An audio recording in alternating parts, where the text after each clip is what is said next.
Hello नमस्कार। मैं इंद्रजीत नारायण सिंह। सुनिए, हृदय रोग चिकित्सा, हार्ट प्रॉब्लम रिमेडी। बहनों और भाइयों, सुनिए। I am Indrajit Narayan Singh, MSc anthropology and diploma in food and nutrition. आगे सुनिए। हृदय रोग एक दिन के असंजम या गलती से नहीं होता। वह दीर्घकालीन आहार विहार संबंधी असंजम, छोटे मोटे तीव्र रोगों के समानात्मक इलाज का परिणाम है। आजकल मामूली सिर दर्द में लोग एस्पिरिन, कब्ज के लिए नियमित रूप से गोलियां लेते हैं। पेचिश में एसीटोन, चोट लगने पर उसे ठीक करने के लिए पेनिसिलिन, स्ट्रेप्टोमाइसिन ले लेते हैं। औषधियों का खूब प्रयोग किया जाता है। इस प्रकार के इलाज से तीव्र रोग में तुरंत राहत भी मिल जाती है। रोगी समझता है कि वह रोग मुक्त हो गया, लेकिन जिन गलत आदतों के कारण उसका स्वास्थ्य बिगड़ता है, उस तरफ उसका ध्यान नहीं जाता। वास्तव में रोग कहीं बाहर से नहीं आता, वह तो हमारी नई या पुरानी आदतों के फलस्वरूप प्रकट होता है। दोषपूर्ण आहार विहार के कारण शरीर में जब विजातीय द्रव्य संचित होने लगता है, तब तीव्र रोगों के रूप में शरीर उसे बाहर निकालने का जोरदार प्रयत्न करता है। मान लीजिए व्यक्ति की अति या गरिष्ठ आहार या रात्रि जागरण की आदत है। ऐसे व्यक्ति में कब्ज, अपचन, अतिसार, पेचिश या वायु प्रकोष्ठ आदि रोग अवश्य होंगे, क्योंकि नियमित अति आहार या गरिष्ठ आहार से पोषण ग्रहण करने के पश्चात जो अवशेष अंश मल के रूप में शेष रहता है, उसे हमारी आंतें, वृक्क, फेफड़े, त्वचा पूरी तरह से बाहर निकालने में असमर्थ रहते हैं। इस प्रकार प्रतिदिन का अतिरिक्त मल एकत्रित होकर व्यक्ति की प्रकृति के अनुसार रोग उत्पन्न करता है।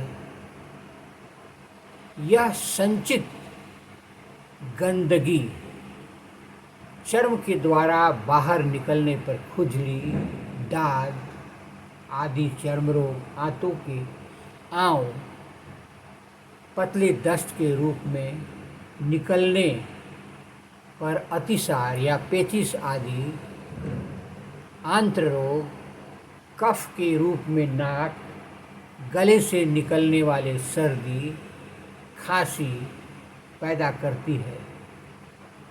संचित मल निकलने के मार्ग या अंगों के अनुसार रोग का नामकरण होता है। वास्तव में रोग का मूल कारण शरीर में विजातीय द्रव्यों का संचित होना है। आरंभ में संचित मल के कारण शरीर में विभिन्न तीव्र रोग के लक्षण उत्पन्न होते हैं। उस समय उपवास, रसाहार या फलाहार आदि प्राकृतिक उपायों द्वारा शरीर शुद्धि करने के रोग के लक्षण निर्मूल हो जाते हैं। तदनुसार सावधानी तथा बुद्धिमानी पूर्वक गलत आदतों को सुधार कर जीवन चर्या को नियमित करना चाहिए। इस तरह से हम देखते हैं कि हृदय रोग सदा हमारे ही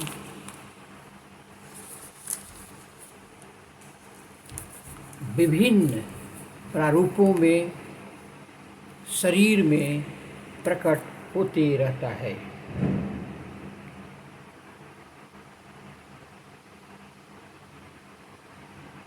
हम देखते हैं कि गंदगी रक्त में प्रविष्ट होकर उसे अधिक दोष युक्त बना देता है, जिससे रक्त वाहिनियों में जठराग्रता, स्क्लेरोसिस तथा संकीर्णता उत्पन्न होती है।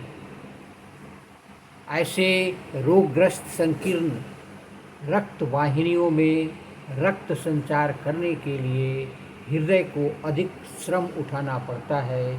इधर अति श्रम के बावजूद हृदय को विजातीय द्रव्यों से युक्त दूषित रक्त द्वारा पोषण ग्रहण करना पड़ता है,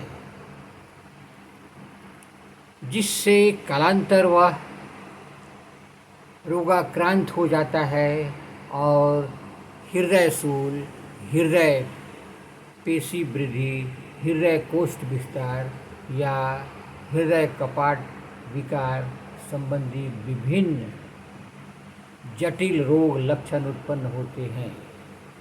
शरीर या रक्त में संचित दूषित द्रव्य के अनुपात में रोग लक्षण उत्पन्न होते हैं, जो दूषित द्रव्य के अनुपात में सामान्य और कठिन सुपाच्य और कष्ट साध्य और असाध्य हो जाता है। रोग अवस्था और रोगी की मानसिक अवस्था को ध्यान में रखकर चिकित्सा क्रम की योजना बनाना उचित है। रोगों की भांति शरीर शुद्ध करना ही हृदय चिकित्सा का सिद्धांत है और तदनुसार पौष्टिक भोजन लेकर उसे सशक्त बनाना चाहिए। हृदय रोग से बचने के लिए निम्न सामान्य उपाय करना चाहिए। शक्कर के स्थान पर गुड़ ले सकते हैं। चाय, कॉफ़ी, धूम्रपान का सेवन बंद करना चाहिए। भोजन के साथ कोई तरल वस्तु लगातार नहीं लेना चाहिए, इससे पाचन तंत्र में गड़बड़ी हो जाती है। हृदय रोग में शारीरिक मानसिक क्रिया विशेष महत्व रखती है। रोगी को उत्तेजना पैदा करने वाले कोई भी दवा नहीं लेनी चाहिए। ताज़ी हवा, मानसिक शांति, उचित सेवा आदि से रोगी को आरोग्य लाभ करने में पर्याप्त सहायता मिलती है। आप मेरे चैनल को लाइक करें, सब्सक्राइब करें। आपने सुना हृदय रोग का सामान्य लक्षण और सामान्य उपचार। मैंने फूड एंड न्यूट्रिशन में डिप्लोमा किया था, उससे संबंधित ये व्यवस्था मैं आपको बतला रहा हूँ। नमस्कार, धन्यवाद। आप मेरे चैनल को लाइक करें, सब्सक्राइब करें।